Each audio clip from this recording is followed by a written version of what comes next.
Astaghfirullahaladzim, astaghfirullahaladzim, astaghfirullahaladzim, alladzi la ilaha illa wal hayyul qayyum, atubu ilaih. Ila hadratil Nabi Mustafa Rasulullah sallallahu alaihi wasallam wa ila ashabihi wa azwajihi wa dhurriyyatihi wa li jami'il muslimin wal muslimat wal mu'minin wal mu'minat bi turqubatan min kulli su'in wa shahdu rahmatan wal maghfirah khususan syekhina walidina ummahatina wa ajdad qarabatina wa syandruqatina jirani wa syasama wa min syarri sakal banjari wa syajjan wa tibansyuri wa syajjan androbandi wa syajjan dan bangat wa nisyara wa syajjan masyaka syasman manzil wa syajjan salat al-falimbani wa syajjan al-fatani wa syajjan sabi abdullah haddad susallam al-imam suyuti rahimahullah ta'ala syai'ulillahi lahumul fatihah. أعوذ بالله من الشيطان الرجيم بسم الله الرحمن الرحيم الحمد لله رب العالمين الرحمن الرحيم مالك يوم الدين إياك نعبد وإياك نستعين اهدنا الصراط المستقيم صراط الذين أنعمت عليهم غير المغضوب عليهم ولا الضالين آمين. A'udzubillahi minasyaitonirrajim. Bismillahirrahmanirrahim. Assalamualaikum warahmatullahi wabarakatuh. Alhamdulillahi rabbil alamin. Wassalatu wassalamu ala asyrafil anbiya'i wal mursalin Sayyidina wa maulana Muhammadin wa ala alihi wa ashabi ajma'in. Subhanaka la ilma lana illa ma 'allamtana innaka antal alimul hakim. La haula wala quwwata illa billah. La haula wala quwwata illa billahil aliyyil azim. Rabbi shrah li sadri wa yassir li amri wa hlul 'uqdatam min lisani yafqahu qawli. Allahumma yassir wa la tu'assir. Rabbi tammim lana bil khair wa ba'du. Alhamdulillah, puji dan syukur kehadirat Allah subhanahu wa ta'ala. Allah masih memberikan kesehatan, keafiatan, keselamatan. Allah limpahkan kepada kita taufik dan inayahnya. Taufik Allah takdirkan kita untuk dapat melakukan ketaatan. Inayah Allah tolong kita untuk dapat melakukan ketaatan tersebut. Maka lengkaplah jalan yang kita tempuh untuk mencari ridha Allah dan mencari rahmat Allah subhanahu wa ta'ala. Semoga amal ibadah kita, munajat kita, doa kita, salat fardu 5 waktu kita diterima oleh Allah subhanahu wa ta'ala. Salawat dan salam kepada junjungan kita baginda Rasulullah Nabi besar Muhammad sallallahu alaihi wasallam yang telah memberikan kepada kita panduan yang begitu banyak. Mana-mana satu daripada hadis-hadis Nabi, kalau kita menjadikannya sebagai petunjuk dan ajar kepada kita, insyaallah kita akan selamat. Mana-mana para sahabat yang meriwayatkan hadis, kita jadikan mereka ikutan kita, insyaallah kita akan selamat. Oleh sebab itu tuan-tuan rahimakumullah, semoga Allah mentakdirkan kita menjadi orang-orang yang dikehendaki oleh Allah sentiasa berada dalam kebaikan, mencari ridha Allah dan mencari rahmat Allah subhanahu wa ta'ala. Kita baru saja melaksanakan ibadah kurban dengan hari raya Idul Adha. Mudah-mudahan yang berkorban diterima amal ibadah kurbannya, dan salat Idul Adhanya, takbir, tahmid dan tahlilnya diterima oleh Allah subhanahu wa ta'ala. Kita masih berada di bulan haram, bulan mulia, sisa daripada bulan Zulhijjah. Kita berada dalam bulan mulia, semoga Allah mentakdirkan kita, karena kita berada di bulan mulia, kemudian kita hormati, kita melaksanakan ibadah yang mulia di bulan yang mulia. Semoga Allah golongkan kita, masukkan kita ke dalam golongan kumpulan orang-orang yang mulia, dimuliakan oleh Allah subhanahu wa ta'ala. Amin, Allahumma amin. Kita perbaharui niat kita untuk i'tikaf di dalam surau ini atau masjid. Karena tempat kita sujud, tempat kita ibadah, apalagi dilaksanakan solat Jumat itu berarti masjid, walaupun nama dia surau. Bahasa kita saja surau, tetapi bahasa agamanya, bahasa Arabnya masjid. Kita niatkan i'tikaf, kita perbaharui niat kita, semoga duduknya kita di majlis ini sampailah kita selesai seperti yang disabdakan oleh Rasulullah sallallahu alaihi wasallam, Allah akan jauhkan kita daripada api neraka dengan jarak sejauh jarak 70 tahun. Amin. Allahumma amin. Jamaah salat subuh yang dikasihi dan dimuliakan Allah Subhanahu wa taala. Allah panjangkan usia kita sampai ke detik ini, sampai ke hari ini. Tentu itu bukan satu kebetulan. Bukan satu yang saja-saja Allah nak panjangkan usia kita, tidak. Tentu ada yang dikehendaki oleh Allah Subhanahu wa taala daripada kita. Yang nyata adalah Allah kehendaki kita agar lebih memperbanyakkan perbekalan kita. Kita tambah lagi amal ibadah kita. Kita dekatkan diri kita kepada Allah Subhanahu wa taala. Kita pertingkatkan takwa kita kepada Allah. Syukur alhamdulillah. Ada yang berusia 60 tahun, ada yang 70 tahun, bahkan mungkin ada yang 80 tahun di antara kita. Panjang usianya. Sahabat kami, pelajar kami, 1 minggu sebelum Idul Adha, hari Selasa, kita hari raya hari Isnin. Minggu sesudahnya hari Selasa sebelum daripada hari raya itu kami kehilangan pelajar. Satu orang meninggal dunia muda lagi, umur dalam 20 tahun. Meninggal dalam keadaan dia menghafaz Al-Quran. Dia bagi tahu kepada mak dia, mak, tolong doakan adik sedikit lagi nak menghabiskan Al-Quran. Tolong doakan, dan setelah hafal Al-Quran, adik akan terus mengambil pelajaran untuk mengaji kitab. Tapi takdir Allah Subhanahu wa taala berkehendak lain. Pelajar berkenan dijemput oleh Allah Subhanahu wa taala dalam keadaan niat dia untuk terus menuntut ilmu. Kalau umur 20 tahun tolak dengan akil balik 15 tahun, berarti hanya 5 tahun saja dia beribadah kepada Allah. Tapi dapat saya pastikan semenjak dia masuk ke ma'had, dia mengaji, memang budaknya baik. Masa itu ada kawan kata, pelajar-pelajar yang baik-baik, orang-orang baik ini memang cepat dijemput oleh Allah Subhanahu wa taala. Ada pelajar tu memang hari-hari kita cari, hari-hari buat kis, ada. Oh, di ma'had tu ada ke Ustaz? Masya-Allah, tuan-tuan rahimakumullah. Pelajar-pelajar yang diantar oleh orang tuanya ke sana tu ada yang memang dah ayah emak tu tak mampu lagi nak arahkan. Satu-satunya cara tu adalah buang dia ke ma'had, letak dia di ma'had. Itu yang menjadi fakta. Tapi alhamdulillah ramai juga yang berubah.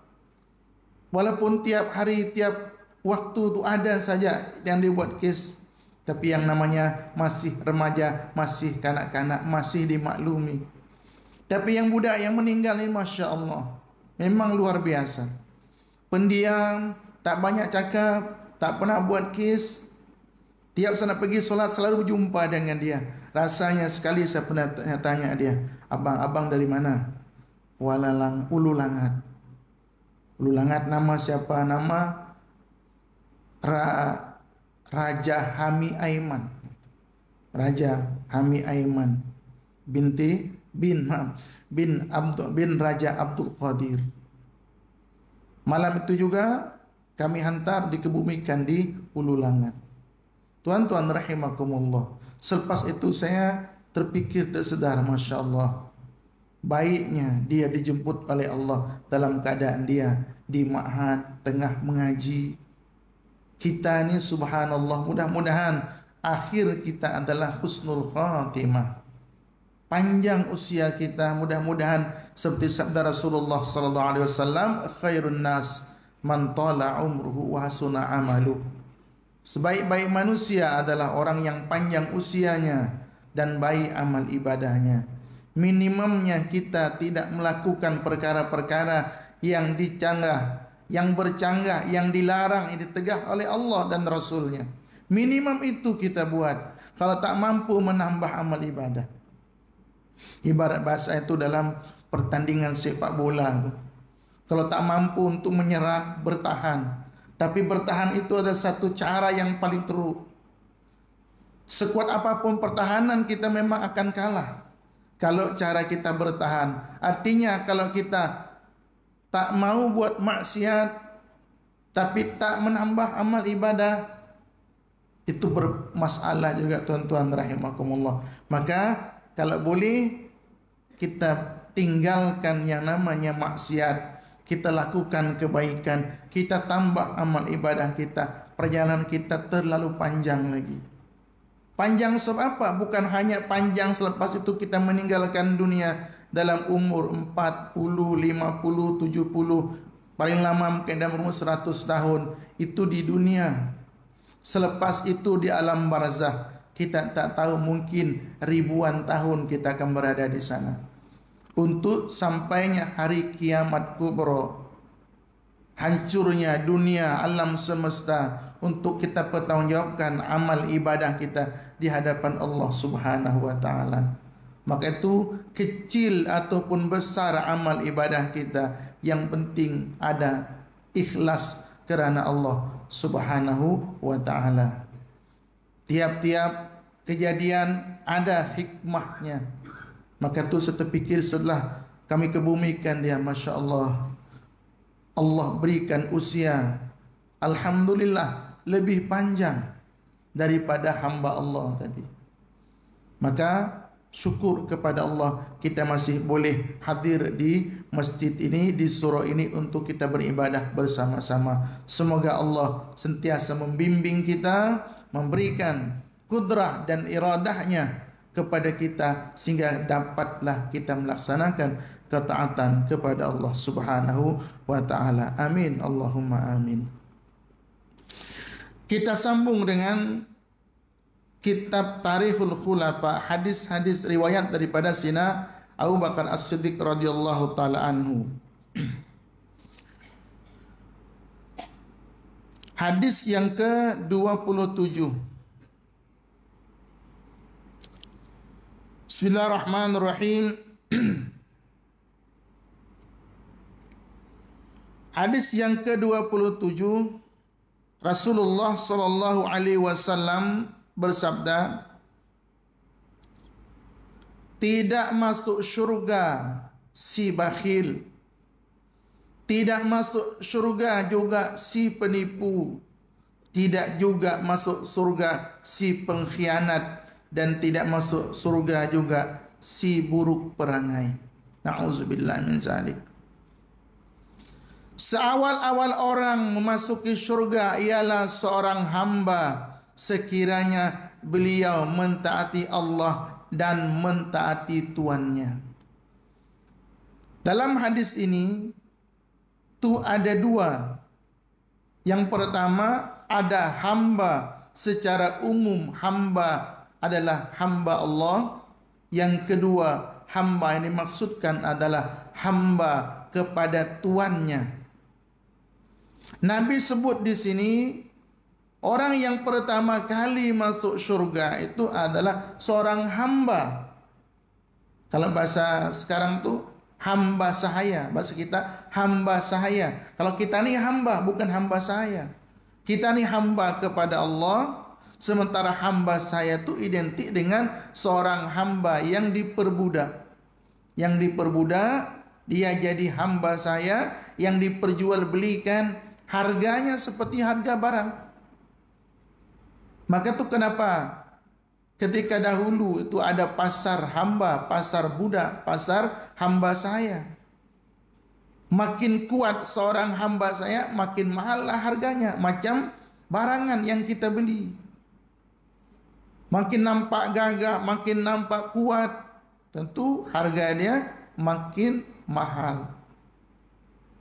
Maka tuan-tuan rahimakumullah, Nabi sebutkan dalam salah satu daripada orang yang akan masuk syurga itu, yang pertama masuk syurga, yang awal-awal itu adalah kalau seandainya orang tersebut menjadi hamba sahaya, ditakdirkan oleh Allah menjadi hamba sahaya, taat dia kepada Allah dan juga taat kepada tuannya.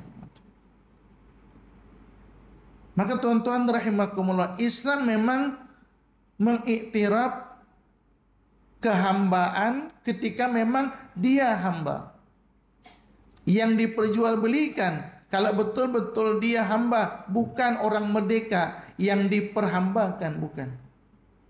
Maka itu salah satu daripada penyebab seseorang jadi hamba itu adalah kerana peperangan. Itu yang paling banyak seseorang menjadi hamba. Dalam perang, kemudian mereka kalah, kemudian mereka diperhambakan, dijual beli. Harga dia sama seperti barangan, tak ada bezanya, cuma tak dizakati saja.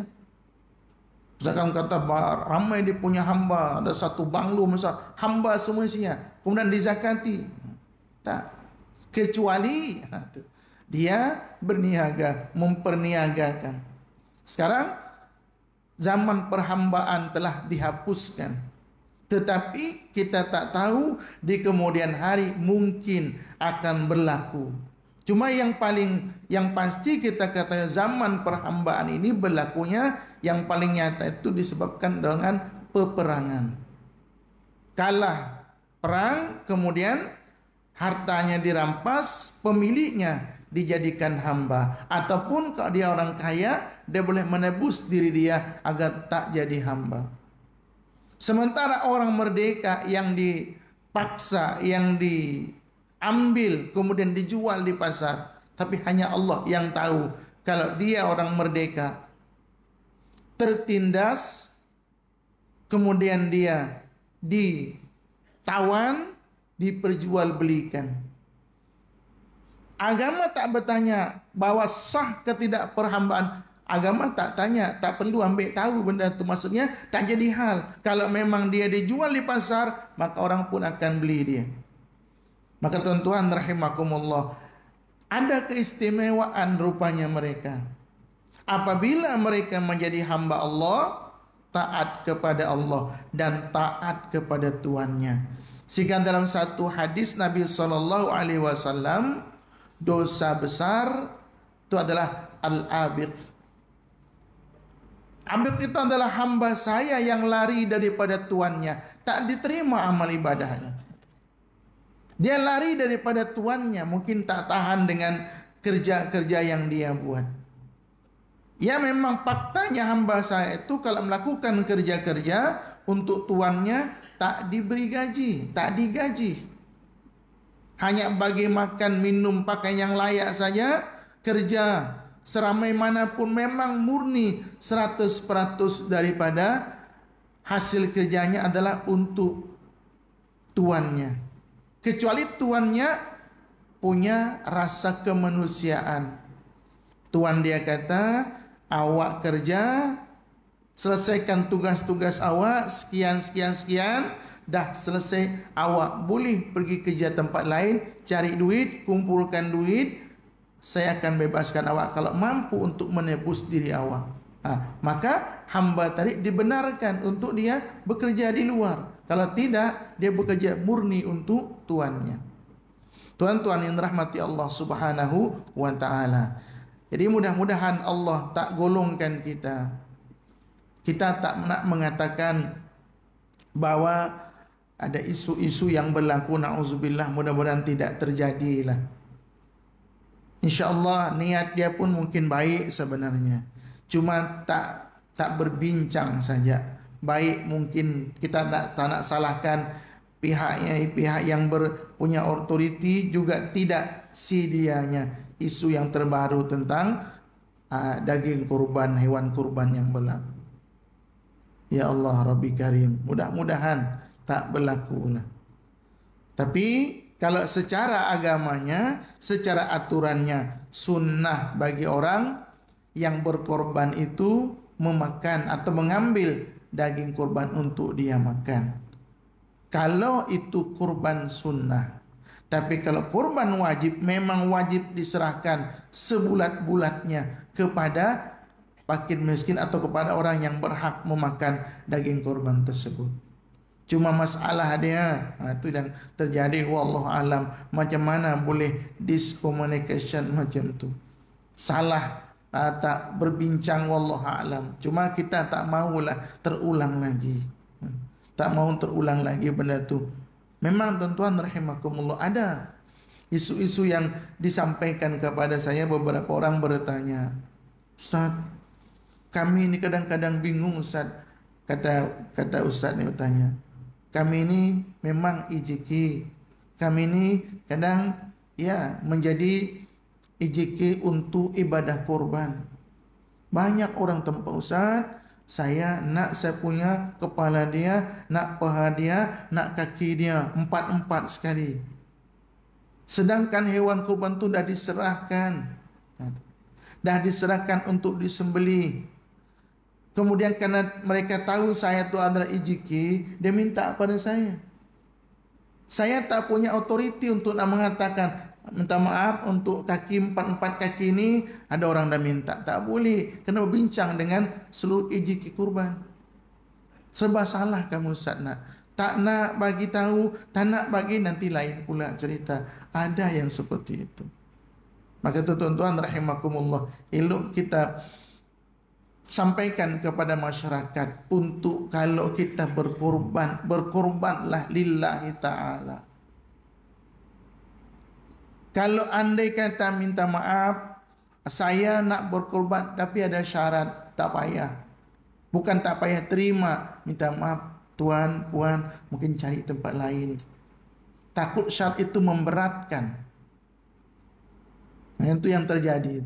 Memang sejak dulu lagi isu-isu seperti itu. Maka tuan-tuan rahimah, eloklah kalau nak berkorban itu kita bagi paham kepada masyarakat yang nak berkorban itu. Kami alhamdulillah tahun ini ada 10 ekor lembu, 10 ekor kambing di Ma'at. Hari itu selesaikan semuanya. Ada satu syarikat disumbang berkorban 5 ekor lembu. Saya tanya, tuan kena ambil daging tu untuk sunnah makan daging kurban sebagai tak perusahaan. Kami ikhlas semua untuk Mahat. Kita untuk Mahat ada yang kita bagi akan kita serahkan, kan seronok gitu. Tapi kalau bagi syarat macam tu walaupun satu kaki tuan, kita susah. Dan terjadi baru-baru ini yang di Mahat ini. Dulu saya biasa tu kalau menyembelih kami hewan kurban tu, saya akan settlekan kakinya, sukan buang bulunya, kemudian nanti diagikan, diambil. Jadi tugas saya tu kaki, kepala, bakar kepala, buang bulunya, pas nanti siapa yang nak ambil. Tapi daripada awal nak buat itu memang makan waktu lama, nak buang bulunya lama. Yang terbaru ni kata IJK-nya, jangan, kita tak usik dulu. Daging, kepala jangan usik dulu. Nanti settle semua baru kita settlekan.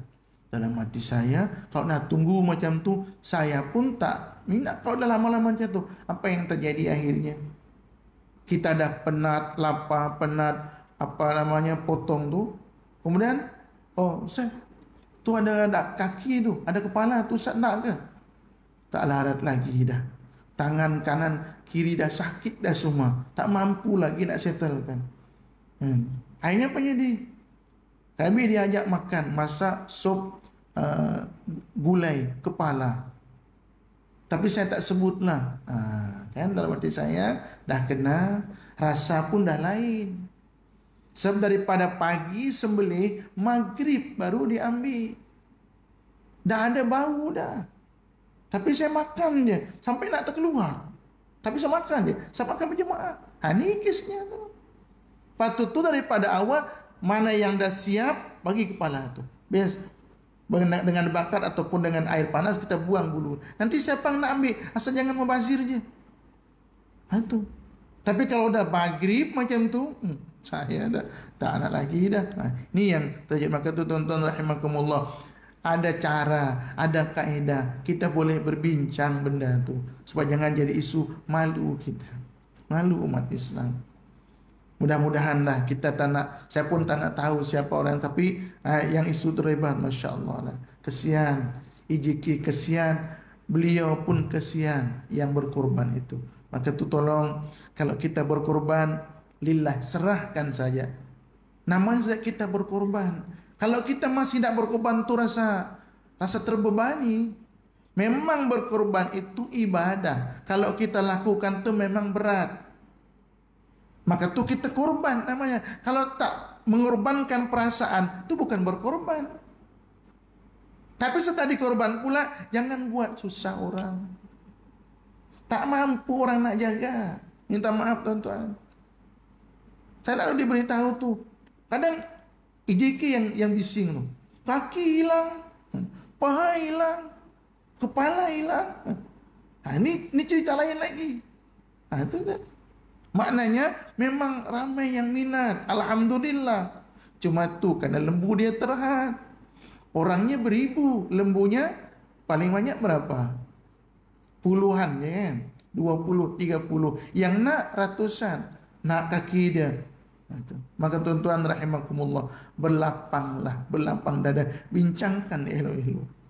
Kalau ada orang serahkan dengan korban, ni macam mana ni puan? Kami ni nak menerima hewan kurban. Tapi kalau diserahkan seekor lembu tu, saya nak serahkan ni nama-nama dia. Terpulanglah, saya memang nak berkorban. Alhamdulillah, tu selamat. Tapi tolong nanti dia punya kaki dan punya ekor ni, itu saya nak tu. Tu je.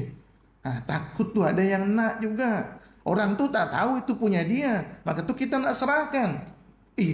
Kenapa dia dibagi itu kakinya? Kami tak boleh. Tu punya dia, korban dia. Akhirnya mentang-mentang dia punya, dia ambil semua. Jadi isu lagi. Mencederai ibadah kurban kita. Kesian. Mudah-mudahan Allah maafkan kita semua dah. Akhirnya jadi perbincangan. Sebenarnya tak elok. Cuma kita nak sedarlah. Kalau kita berkorban, betul-betul kita korbankan perasaan. Kalau kita sedari, saya nak kaki dia, saya nak kepala dia, tak dapat misalkan, kembalikan kepada Allah. Tak ada rezeki. Kan senang. Tak ada rezeki walaupun saya punya korban. Alhamdulillah, semoga Allah terima. Jangan nak sampai nak kata dunia akhirat, bawa dunia akhirat. Ini yang na'udzubillah min zalik. Ya Allah rabbikan, mudahan Allah ampunkan kita tuan-tuan rahimakumullah. Perbetulkan yang tak berlaku di tempat kita, mudah-mudahan tu jadi hikmah. Ini kan kejadian supaya jadi hikmah di tempat kita. Saya lama dah diberitahu tu, bising IJK memberitahu tu. Maka mudah-mudahan kita selamat. InsyaAllah beliau bukan termasuk orang yang kedekut, bukan. Tak. Cuma salah bincang, salah communicate saja. Jadi mudah-mudahan kita tidak terhalang kena menjadi orang bakhil hingga tak masuk syurga, juga menipu. Na'udzubillah min zalik. Juga tak mengkhianat. InsyaAllah kalau kita ni nak mengkhianat kepada sebuah agensi, baik mungkin kerajaan ataupun NGO, mungkin kita tidak termasuk. Tapi mengkhianat secara pribadi itu yang kita tak sedari. Apa dia? Minta maaf. Contoh saja, anak kita sepatutnya mendapatkan pendidikan agama yang cukup. Mendapatkan pendidikan agama yang cukup, sepatutnya kita tak mampu, kita hantar dia pergi belajar. Harapan kita adalah dia mendapatkan pendidikan agama minimum fardu ain, dia boleh buat dengan sempurna. Kita pun tak ambil tahu, kita hantar ke dia belajar.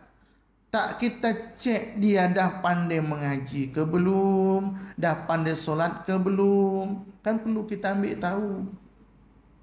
Bukan kita serah bulat-bulat macam tu. Alhamdulillah. Karena ini pengalaman. Jangan sampai anak ustaz misalnya, contohlah, ni contoh nak bagi tahu tu. Jangan kata anak ustaz tu baik belaka. Ustaz juga manusia. Tapi ambil tahu, ni anak ustaz, dia belajar. Karena dia ustaz tu mengajar kat situ, anak tu perangai dia agak berlebih sedikit.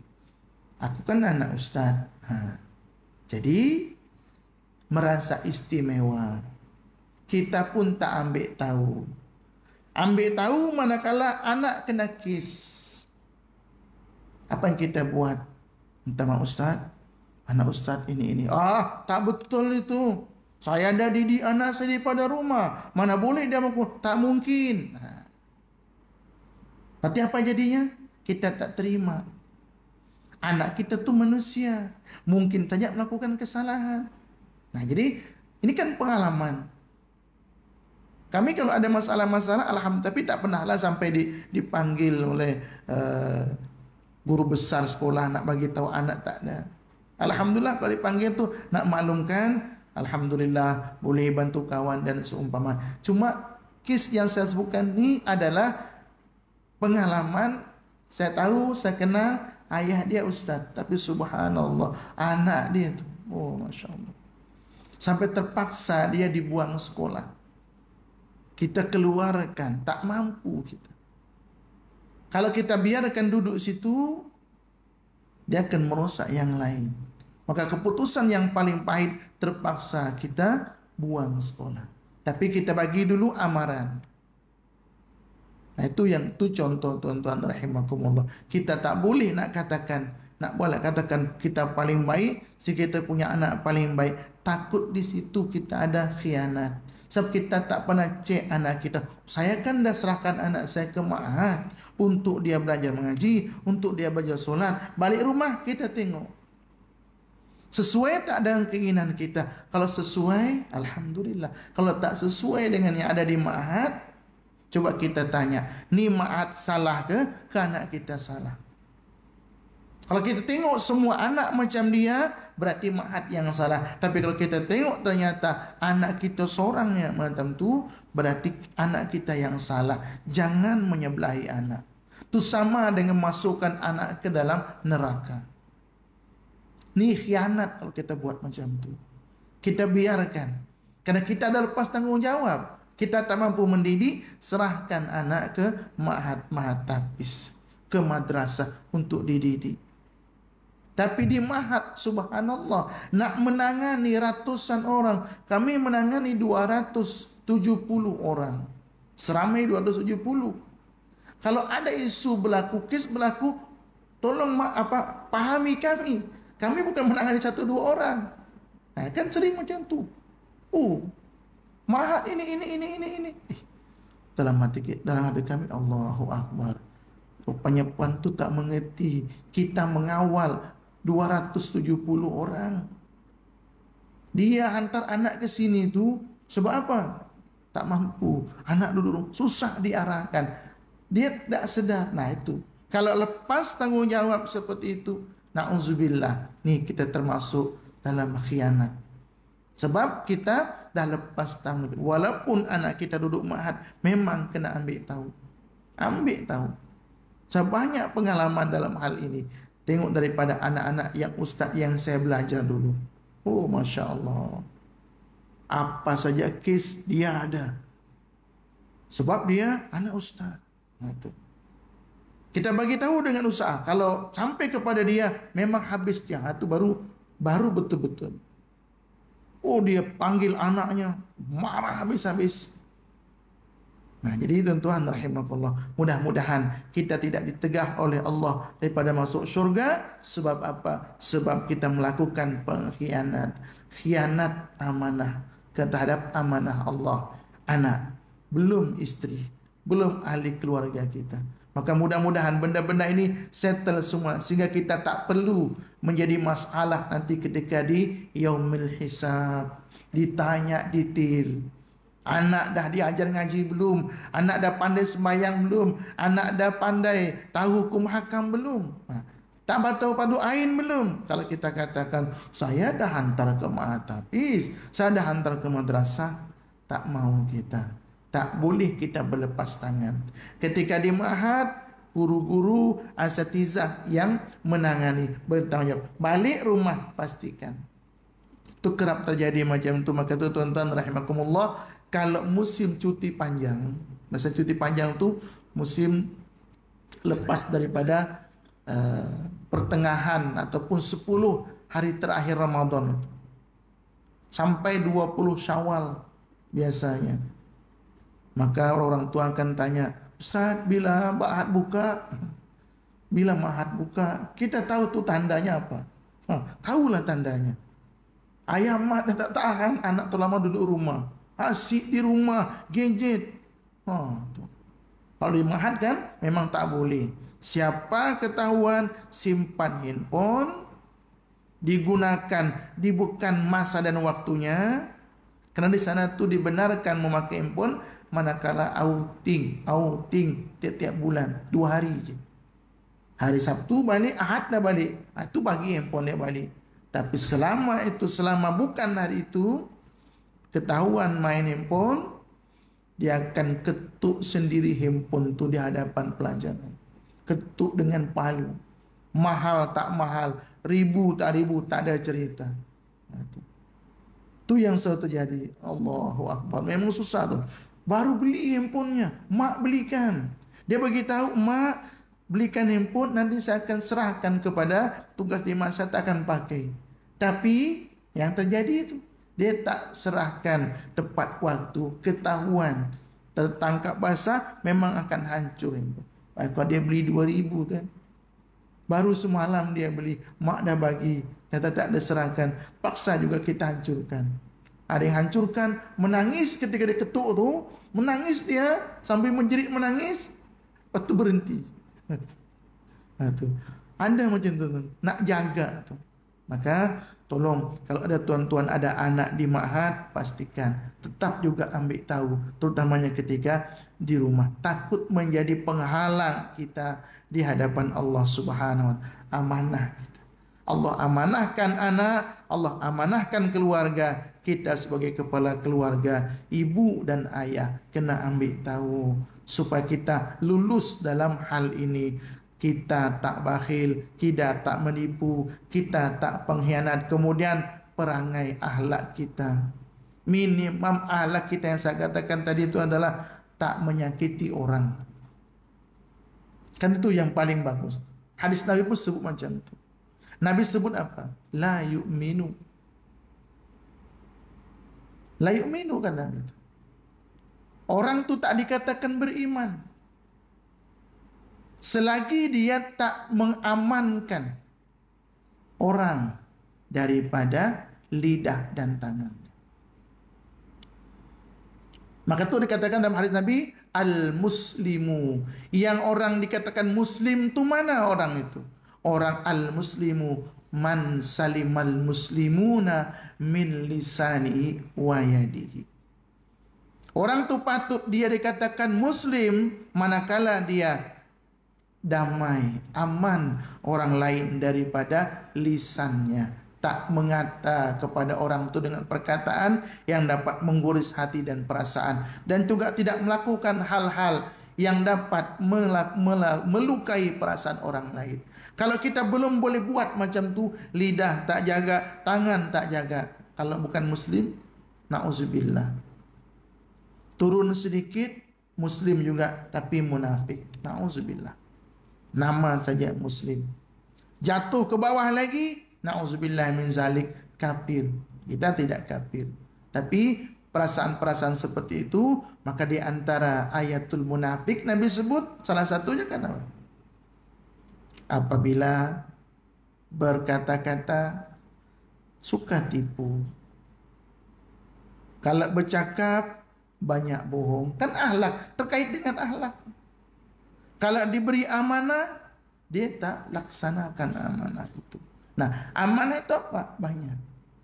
Tangan, kanan, kiri, anggota, mata, telinga kita. Ini amanah juga daripada Allah. Untuk kita gunakan, untuk mencari ridha Allah. Oh, saya tak pernah usir orang. Okey, telinga macam mana? Oh, kalau saya telinga itu hak pribadi. Tak ada yang tahu. Nak dengar apa, itu hak saya. Bro, telinga itu amanah daripada Allah. Saya tak pernah kata orang macam-macam. Ya memang tak kata, tapi tulis WhatsApp, tulis status di Facebook misalkan, hantar orang bacanya terus orang buat marah. Nauzubillah. Contoh nih. Ini contoh. Apa dia kata? Ini terkait dengan sahabat kita di sebelah juga nih. Dia kata apa? Aku kesian sangat mereka tuh melakukan dosa berjemaah. Memang berbuat dosa secara berjemaah. Apa dia buat? Baca Yasin malam Jumat. Kita baca macam tu naik angin. Quran kita baca malam Jumat. Yasin kita baca. Dari mana datangnya itu dosa? Coba bayangkan. Tapi apakah mereka sedar yang itu ada sebenarnya menyakiti kita? Tidak. Sebab doktrin yang mereka dapat itu adalah baca Yasin malam Jumat itu bid'ah. Setiap bid'ah itu sesat, tempatnya di neraka. Campur dengan tahlilnya, macam-macam dituduhkan itu. Maka tuh kalau kita belayar dalam dunia maya, dalam Facebook ini, memang kita kena jaga hati dan perasaan. Kalau terikut-ikut, kita pun akan ikut hanyut. Bukan hanya saya sendiri pun yang kadang-kadang tuh tak tahan. Kadang-kadang naik angin. Naik angin kenapa? Terlalu seperti itu. Doa lepas solat macam kita buat, zikir nyari macam kita. Ya semua yang kita kan tu bid'ah. Yang nak tu Assalamualaikum warahmatullahi, Assalamualaikum warahmatullahi. Diam senyap tu belah satu persatu. Tu sunnah katanya. Macam tu. Oh Masya Allah. Mananya kita nak buat baik pun dikatakan dosa. Kalau dia kata depan kita, apa kita buat agaknya? Apa kita buat? Awak maksiat tadi. Maksiat benda baru lepas solat. Tadi melakukan bid'ah. Tadi kan doa. Tadi kan baca zikir, nyaring, kuat. La haula wala quwata illa billahil aliyil azim. Dalam Sahih Bukhari disebutkan riwayat daripada Abdullah bin Abbas, saya tahu solat telah selesai dilaksanakan secara berjemaah manakala selesai mereka solat tu zikir kuat. Sahih Bukhari hadisnya, berzikir kuat para jemaah itu. Zikir kuat itu dah berlangsung zaman Rasulullah SAW. Maka tu kita tahu ni zikir Rasul yang dibaca lepas, maka tu sampai hari ini. Maka zikir yang kita baca itu dia bersanad, bersambung, bersilsilah sampai kepada Rasulullah. Jangan ragu tuan-tuan. Biarkan mereka tuduhkan macam-macam, biar. Tak payah layan. Tak jadi, bahasa kita, bahasa kampung, tak jadi beras. Nak layan tak jadi beras, tak jadi buah, tak tambah juga, tak juga minyak turun. Tak. Kalau kita tak apa, layan dia kau minyak jadi turun. Tak. Tak ada. Kalau kita buat, bismillah kita buat. Tahlil kita teruskan, Yasin kita, insya-Allah yang kita baca tu kalimatullah, takkan jadi dosa pula. Tapi itulah kalau salah faham, salah memahami agama. Maka tu kata para ulama dalam Imam An-Nawawi menyebutkan dalam muqaddimah syarah Sahih Muslim. Imam An-Nawawi punya kitab yang syarah kepada Sunan Sahih Muslim itu namanya Al-Minhaj. Dalam muqaddimah Al-Minhaj disebutkan al-isnadu minad-din. Laulal isnad laqala man syaa ma syaa. Isnad, sandaran kita beragama ni daripada siapa? Kepada siapa? Kepada siapa? Sampai kepada Rasulullah, itu agama. Kalau bukan kena isnad, tak ada sandarannya, orang akan boleh bercakap ikut suka hati dia saja. Kita ni beragama bersanad, ulama kita, maka tu para ulama kita susun. Ni zikir lepas solat yang kita baca. Ni rangkaiannya, ni bacaan tahlilnya. Memang mereka beragama bersanad, bersambung. Tapi kan Rasul tak ada pun riwayat macam tu. Jangan kata Rasulullah tak ada buat. Jangan kata Rasulullah tak ada macam tu. Kita tak tahu. Sudah selesai. Jangan kata kita semua tahu benda, sehingga kalau kita tak tahu berarti Rasulullah tak buat. Jangan.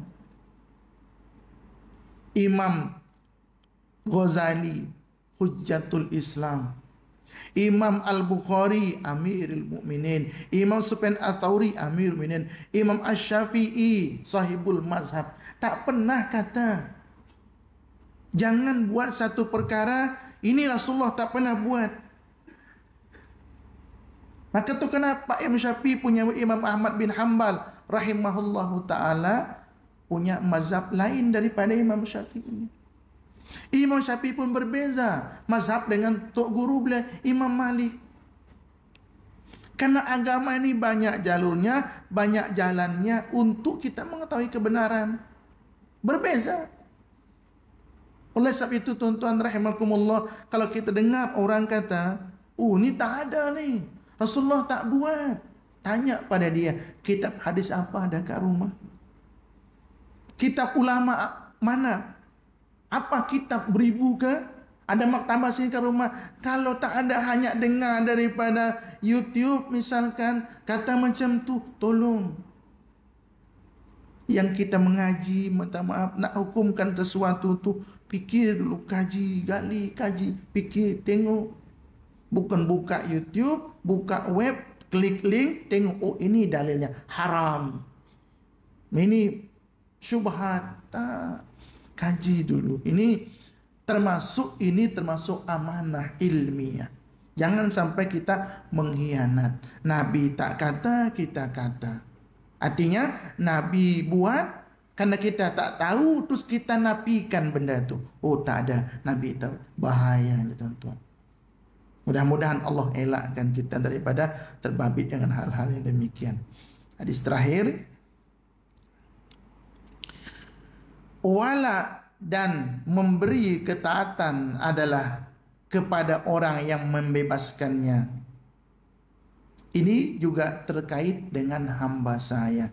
Wala itu kalau bahasa kita tu loyalty, loyalty kepada orang yang membebaskan, dan ketaatan itu kepada orang membebaskan. Karena salah satu misal contoh, dia hamba saya, entah daripada negeri mana dia datang, negeri jauh, tak ada keluarga, tak diketahui siapa ayah emak dia, adik beradik dia, tiba-tiba dia dibawa daripada negeri mana, kemudian ke negeri yang sangat jauh, kemudian dia jadi diperhambakan, kemudian dia dibebaskan.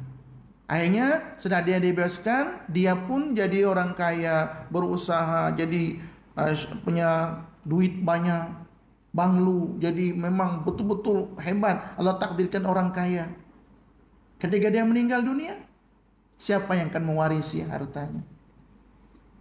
Maka orang yang telah membebaskannya, yang membeli dia, contoh Sina Abu Bakar membebaskan Sina Bilal bin Abi Rabah.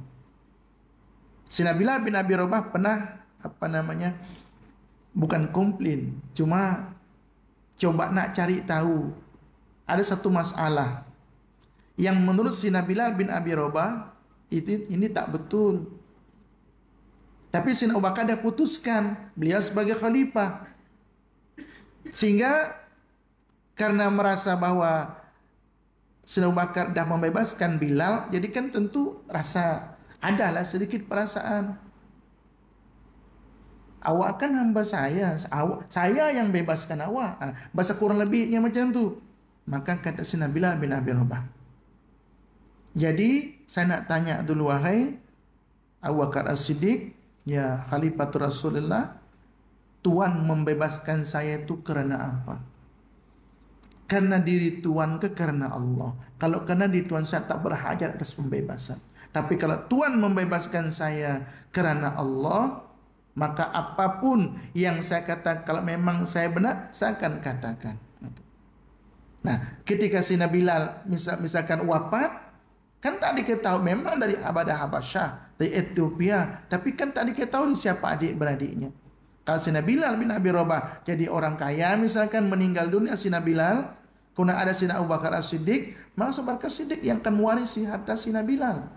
Tapi dalam sejarah, Sina Abu Bakar As-Siddiq lebih dulu wafat daripada Sina Bilal bin Abi Rabah. Maka tuan-tuan rahmat, tu contoh maksud daripada hadis ini, wala loyalty kepada orang yang ketaatan itu kepada orang membebaskan, baik dalam ketaatan untuk diikuti apa kata-katanya, juga dalam mewarisi daripada hartanya kalau dia meninggal dunia. Tuan-tuan rahmati Allah Subhanahu wa taala, ala kulli hal ada beberapa perkara yang kita sampaikan tadi mudah-mudahan menjadi amanah bagi kita. Ini amanah ilmu, sehingga saya perlu juga menyampaikan. Jadi supaya kita ke depan kita lebih baik. Pak ambil tahu anak kita sekolahkan di manapun, kita ambil tahu amanah. Seorang suami itu ada amanah yang dia tanggung jawab, itu istrinya.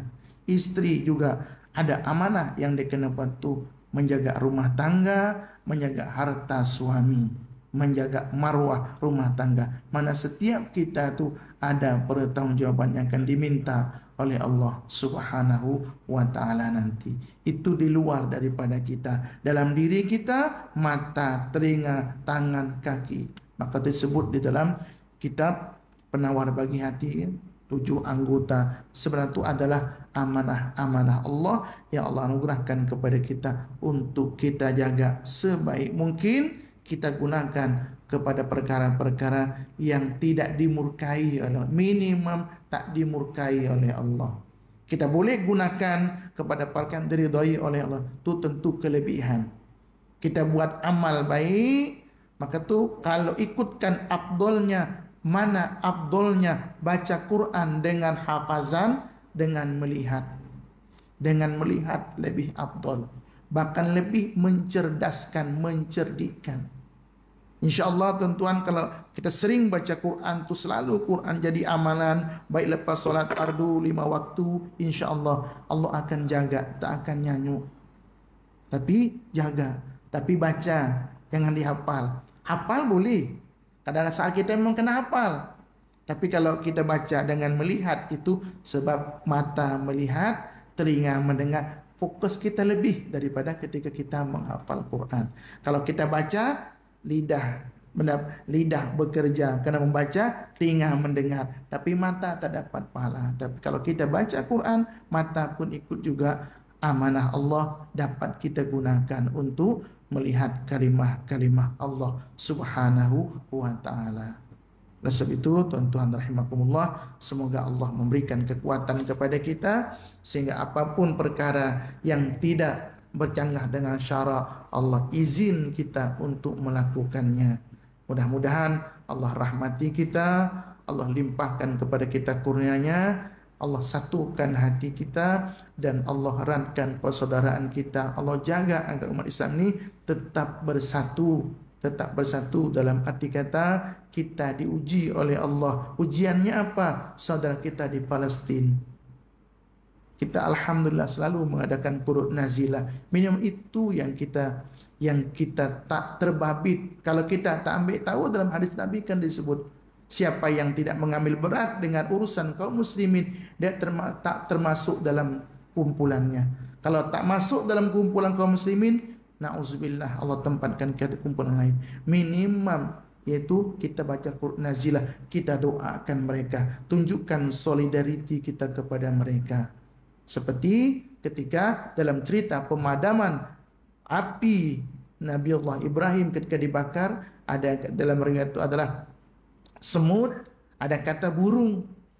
Tak kisah mana satu yang jelas. Jangan kata satu ekor burung, 1000 burung nak padamkan api, tak boleh. Sebab sebanyak mana boleh burung bawa? Burung apa yang paling besar? Raja Wali misalkan. Seberapa mana Raja Wali boleh ambil? Kalau gajah yang ambil isap air mungkin boleh padam. Ni burung kecil, burung pipit ataupun semut. Ketika ditanya, kau buang masa saja semut, kau buang masa saja burung, nak padamkan api mana boleh? Kata burung ataupun kata semut, aku tak kisah. Padam ke tak padam, supaya ini jadi saksi aku nanti di hadapan Allah, yang aku tak termasuk dalam orang yang bersetuju dengan perbuatan Namrus. Itu je. Aku nak tunjukkan aku di pihak mana. Aku ni di pihak Nabi Ibrahim, bukan di pihak Namrus.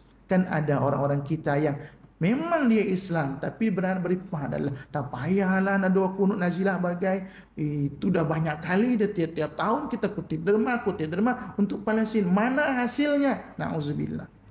Tak payah komen kalau tak nak menyumbang, diam lagi bagus. Nah, itu. Allah tahu kita di pihak mana. Tak ambil berat, berarti kita tak berada di pihak mereka.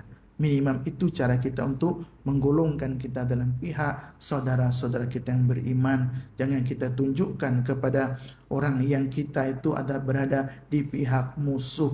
Israel bukan Bani Israel. Lain. Israel ni Zionis. Bani Israel itu anak Nabi Allah Yakub. Mereka bukan anak Nabi Allah Yakub. Bukan. Mereka Zionis Israel. Bismillahirrahmanirrahim. Alhamdulillah Rabbil Alamin. Allahumma salli wa sallim wa barik ala sayyidina Muhammad wa ala sayyidina Muhammad. Allahumma anfa'na bima 'allamtana wa 'allimna ya Allah ma yanfa'una wa zidna ya Allah ilman nafi'a wa rizqan wasi'a halalan thayyiban wa 'amalan mutaqabbala. Rabbana la tuzigh qulubana ba'da idh hadaytana wa hab lana min ladunka rahmah innaka antal wahhab. Rabbana atina fid dunya hasanah wa qina adzaban nar. Subhanakallahumma bihamdika nashhadu an la ilaha illa anta wa nastaghfiruka wa natubu ilaik. Wassallallahu ala Muhammadin wa sallam. Amin amin walhamdulillahi rabbil alamin. Minta ampun, minta rasa kesilapan kurangan. Terima kasih atas segala perhatian. Hadanallahu kum ajma'in billahi taufiq wal hidayah. Wassalamualaikum warahmatullahi wabarakatuh.